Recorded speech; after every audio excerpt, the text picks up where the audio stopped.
નમસ્કાર, હું વિભુ વિભાકર પંડ્યા આજે રજૂ કરું છું એક ગઝલ. તો ગઝલ છે: છોડીને અલ્પતાને એવા વિશાળ થાવું, છોડીને અલ્પતાને એવા વિશાળ થાવું, ઝરણા સમૂહ વહીને દરિયામાં જઈ સમાવું. ને તમને જોયા પછીથી ખુદ હું છું પાણી પાણી, તમને જોયા પછીથી ખુદ હું છું પાણી પાણી, એવામાં બોલો તમને કેવી રીતે લજાવું.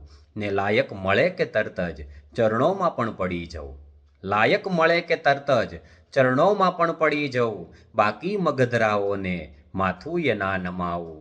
ને પજવે છે એક ઈચ્છા રોજે મજૂર પિતાને, પજવે છે એક ઈચ્છા રોજે મજૂર પિતાને, દીકરીને ગમતી ઢીંગલી કેવી રીતે અપાવું.